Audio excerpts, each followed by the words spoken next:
Franchement, c'est plutôt dur. Sarah est toujours pas bien et en plus il y a du brouillard qui se lève. Je pense avec le soleil. Je suis pas sûr qu'on va arriver jusqu'au bout. Franchement, je sais plus là. On va tout faire pour. Salut à toi. Nous c'est Sarah, Jordan et Hera. L'année dernière, on a pris la plus grosse décision de notre vie, partir découvrir l'Europe à bord de Bobby, notre fourgon aménagé. Même si pendant ces derniers mois rien ne s'est passé comme prévu, on continue l'aventure avec le sourire. Allez, bienvenue dans cette nouvelle saison. Direction le Cap Nord.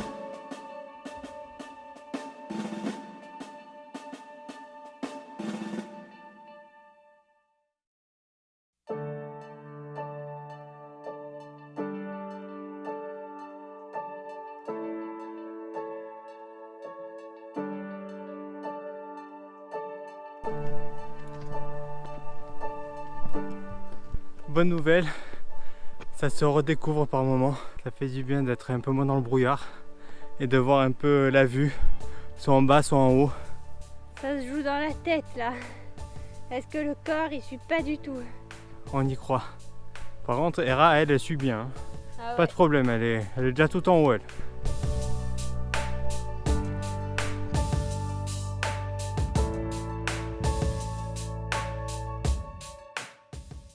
Ça grimpe fort. Et vraiment, on se sent tout petit face à ce nature qui est immense, qui est magnifique. On en prend toujours plein les yeux. Tous ces fjords, toutes ces montagnes, c'est vraiment énorme. Et en plus, avec les couleurs de l'automne, là, c'est parfait. Les gars, le Mordor c'est par là.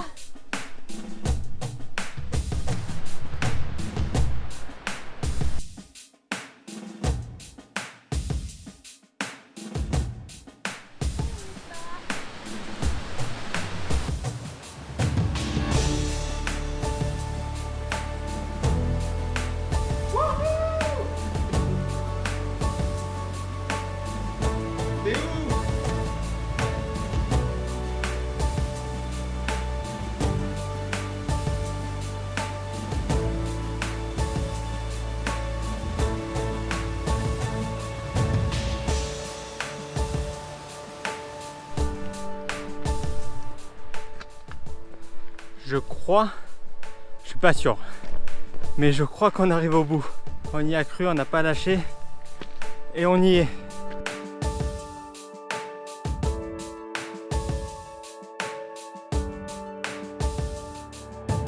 Qu'est-ce qu'il y a là-dedans là? J'espère que c'est pas un doigt ou une main ensanglantée. C'est un carnet. Ouais, c'est pas faire nono. Rimstigen 720. C'est qu'on est arrivé alors? Ouais. Trop cool. Eh ben, écrivons nos noms. Il y a 40 silos, je suis pas sûr qu'ils marquent tous. On est le 18, non? On est samedi 19. Wouhou! Eh ben, on l'a fait. Moi, j'y croyais pas. On est arrivé. Mouah.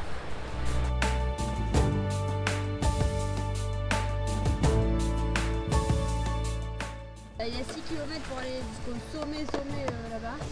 Et sinon, là, ça devrait continuer sur du plat à peu près. Et ça va à un lac. Alors, on sait pas trop si on y va ou pas. Si c'est plat, ça va. Si ça continue à monter, ça va être chaud. Il n'y a pas tous les chiens qui peuvent dire qu'ils auront mangé au sommet de Rimstigen.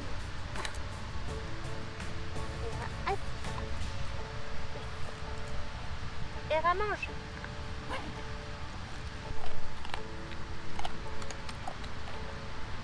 Session photo et drone, comme d'habitude. On en prend plein les yeux, mais on préfère vraiment ne pas louper ça non plus en vidéo parce que ça fait toujours des bons souvenirs. C'est d'ailleurs pour ça qu'on filme tout. Et on a remarqué qu'en revoyant en fait des images du début du trip, genre la Suisse, l'Allemagne, en fait on oublie très vite tout ce qu'on fait. Pourtant on a passé des heures sur les montages et à faire les photos, à faire les vidéos, mais en fait ouais, on oublie vraiment vite. Donc le format vidéo c'est vraiment le format qu'on préfère pour garder ces souvenirs là.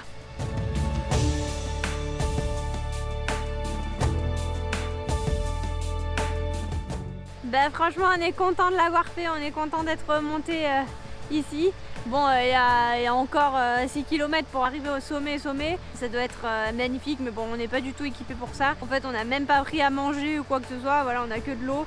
On part à chaque fois sur la matinée. Et puis, de toute façon, pour Hera, après, ça fait trop. Là, pour moi aussi, franchement, j'en peux plus. C'est sûr que là, on se repose et tout. Donc, ça donne envie, ça motive à continuer. Mais dès qu'on reprend la marche, je souffre un petit peu là. Je pense que je vais faire une bonne sieste cet après-midi. Et voilà, là on va redescendre doucement parce que c'est vraiment raide et qu'il y a pas mal de ruisseaux en plein milieu, donc voilà, faut pas glisser. Là il y a toujours personne qui est monté, donc je pense qu'on devrait pas avoir grand monde de toute façon. Bon voilà, c'était vraiment super cette randonnée, on en a pris plein les yeux.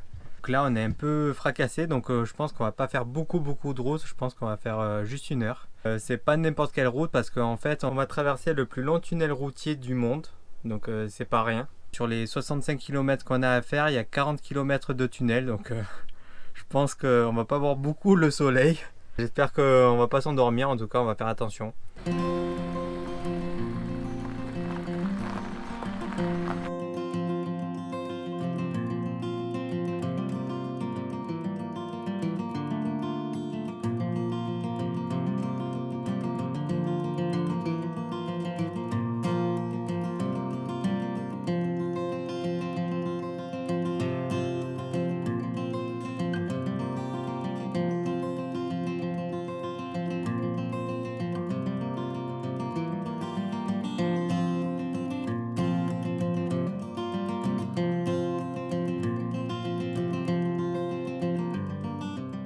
Alors il faut savoir que la Norvège c'est très grand. On fait 2-3 heures de route par jour et sur la carte on n'avance pas quoi. Il y a vraiment beaucoup de choses à voir. Mais là du coup on a un rythme assez soutenu, c'est-à-dire qu'on est sur un point d'intérêt, on va le visiter dès le matin, donc on se lève assez tôt. Et l'après-midi on roule 1 à 2 heures pour se rapprocher du point suivant. Mais souvent il nous faut 2 jours pour atteindre le point suivant parce que voilà, il est à 4-5 heures de route et pourtant c'est quand même dans le même secteur sur la carte. Donc voilà, on n'avance pas très vite mais pourtant on fait plein de trucs. On n'est pas vraiment pressé par le temps mais quand même un petit peu parce que l'hiver va commencer à arriver et on sait qu'on va avoir froid, mais si on peut éviter de rester trop longtemps dans le nord en plein hiver, ça nous arrange aussi. Le fait de rouler aussi pas mal, ça nous permet de recharger les batteries parce que comme vous voyez, il n'y a pas beaucoup de soleil en ce moment. Le panneau solaire charge quand même, hein, c'est pas parce qu'il y a des nuages que ça charge pas, mais voilà, c'est beaucoup moins puissant et beaucoup moins prononcé. Donc vu qu'on travaille pas mal sur les ordis, on a besoin de recharger les batteries. On décharge jamais les batteries à moins de 80%, donc ça va au final, puisque comme on vous l'a dit dans la vidéo sur l'électricité, faut pas vraiment décharger les batteries à plus de 50% pour pas les abîmer. On s'en sort pas mal, mais là le panneau solaire ne compense plus tout ce qu'on fait, donc du coup on est quand même obligé de rouler et c'est grâce au chargeur booster qu'on arrive à recharger tout ça. Et on a quand même besoin de rouler, donc ça nous dérange pas de faire de la route chaque jour aussi. C'est toute une préparation, hein, le départ. Faire chauffer le camion, tout ranger, tout fermer, le lanterneau, le gaz et tout. Essuyer la vitre, la condensation qu'il y a dessus. Encore ça va, il fait pas trop froid, donc c'est pas gelé comme on a pu avoir en Autriche. Mais ouais, on part pas en 5 minutes quoi.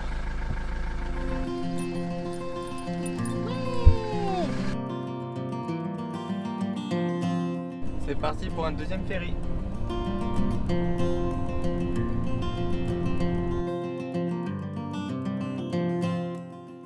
Tu stresses? T'inquiète? Tu penses qu'on va te laisser seul dans le fourgon?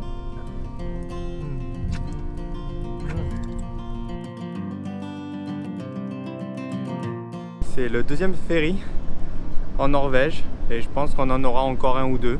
La route finit sur le ferry direct en fait. Il y a juste à embarquer, il n'y a pas besoin de sortir. On s'est enregistré sur un site internet pour enregistrer notre véhicule et du coup on reçoit directement la facture et on peut payer. Pour la traversée actuelle, là c'est une traversée de 15 minutes et ça coûte à peu près 9 € pour un fourgon de moins de 6 mètres. Donc nous il fait 5,99 donc c'est parfait. Si ça passe les 6 mètres, là ça devient beaucoup plus cher. Je crois que pour cette traversée là, au lieu de 9 € on passe à 22 € donc c'est vraiment beaucoup plus cher. On a la chance que notre fourgon soit pas si long finalement.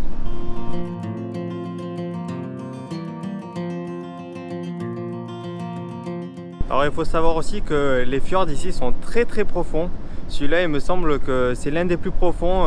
J'ai lu qu'en Norvège les fjords peuvent atteindre jusqu'à 1,5 km de profondeur, donc c'est vraiment énorme. Et comme d'hab on enchaîne ferry, tunnel, parce que c'est vraiment très montagneux ici. Et du coup là le ferry va se positionner dans le port là, juste sur le quai en face.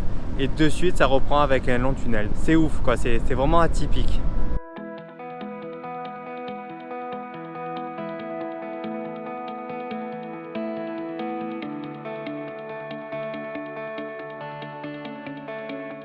Et ben avec ce mode de voyage, encore une fois, on découvre des trucs de fou. Là, on s'est arrêté sur la route parce qu'on est passé à côté d'un glacier. Et voilà, on peut poser notre maison roulante sous le pied du glacier. Et franchement, ça c'est juste fou quoi.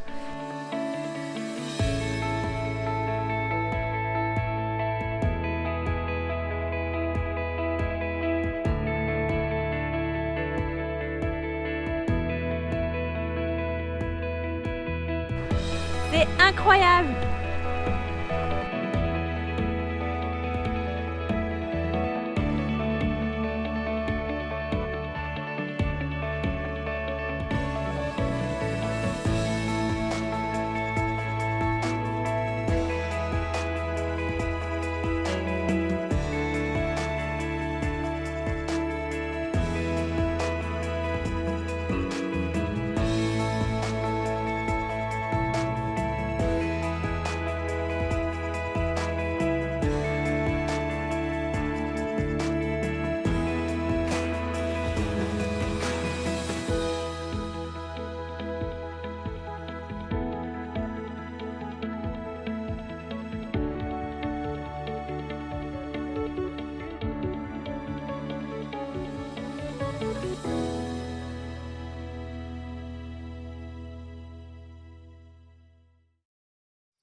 Et bien ce matin, on se réveille avec la vue magnifique sur le lac et ça fait du bien. On n'a pas passé une très bonne nuit parce qu'il y avait beaucoup de vent. Donc encore une fois, ça faisait bouger le camion parce que ça tapait sur le côté latéral. Mais au final, c'est un vent qui est assez chaud, donc ça va. On avait peur d'avoir froid en sortant. Donc on s'est pas mal couvert, mais au final, non, ça va. Franchement, on a connu pire quoi. Et ce matin, du coup, on va aller voir le glacier. Franchement je me tenterai pas à prononcer le nom parce que c'est un peu compliqué. On espère qu'il va pas pleuvoir, normalement ça devrait aller. Mais puis de toute façon sinon on fera avec les conditions météo qu'on a. Tellement qu'il y a du vent, ça pousse l'eau de la cascade. Des fois ça atteint même pas le rocher.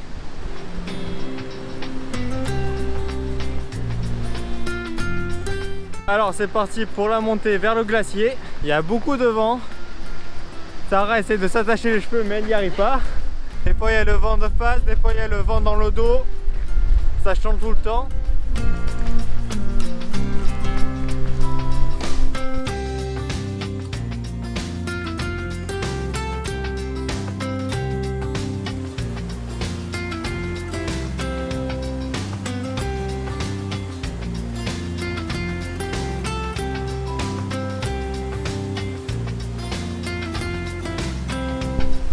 Une idée, la cascade a un débit de 10 000 litres par seconde, donc c'est quand même assez impressionnant quoi. Je m'excuserai si ça bouge un peu. On peut pas mettre le stabilisateur aujourd'hui parce qu'il y a trop de vent, sinon ça ferait que de se casser la gueule parce que vraiment le vent il pousse la caméra et le micro et du coup le stabilisateur peut pas assurer le maintien de la caméra. C'est quand même super impressionnant ces paysages avec des glaciers de partout. Le plus drôle c'est que il fait pas froid quoi. Il fait même plutôt bon. On est mi-septembre et on est au pied des glaciers quoi. C'est un truc de ouf. Bon, c'est peut-être pas une bonne nouvelle encore une fois parce que ça veut dire que je pense que les glaciers fondent vraiment beaucoup. Les paysages sont à couper le souffle. Il n'y a pas de mots pour décrire ça en fait.